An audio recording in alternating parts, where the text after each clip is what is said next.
problem, and it needs a global solution. So let me just start off by saying that when the virus hit Pakistan and we did the lockdown, everything came to a standstill, as it did in most economies of the world, where they were trying to cope with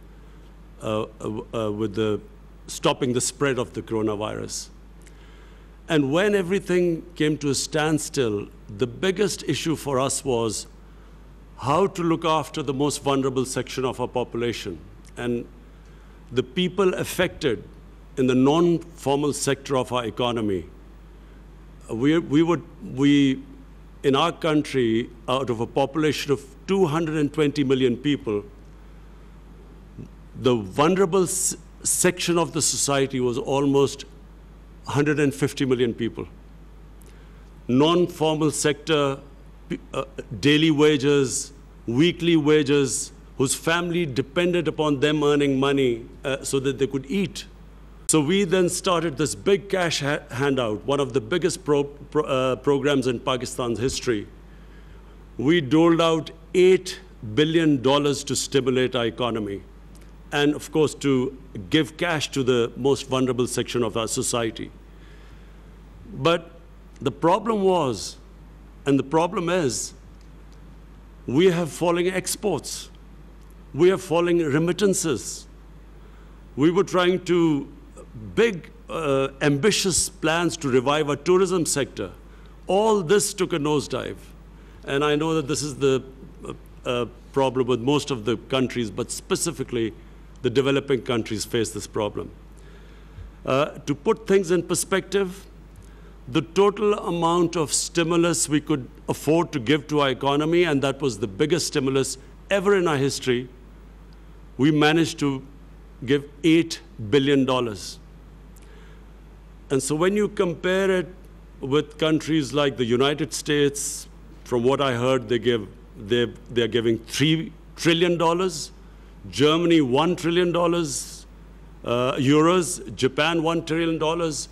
The developing world, we calculated, has given $7 trillion to stimulate the economy.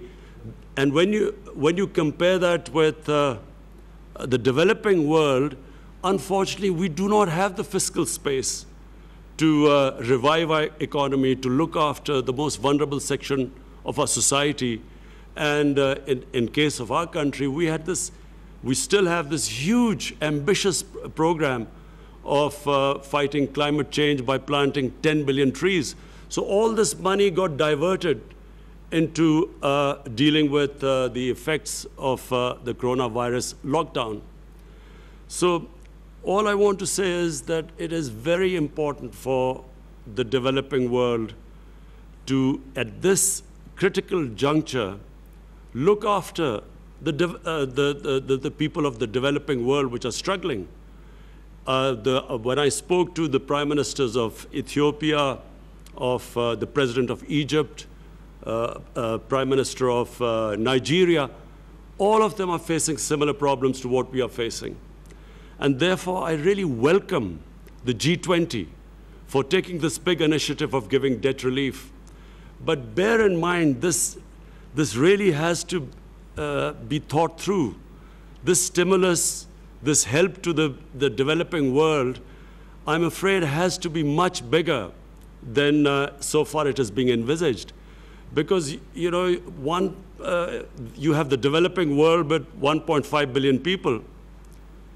You have, the developed world, but the developing world with a population of 6 billion people, unless the problem is dealt with holistically as a global problem with global solutions, the world is not going to recover from this recession if the bigger part of the world's population is wallowing into poverty.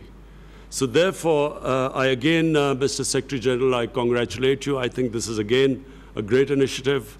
I want to, again, Prime Minister Trudeau, to you and the Jamaican Prime Minister, again, I want to say that this is, please pursue these initiatives.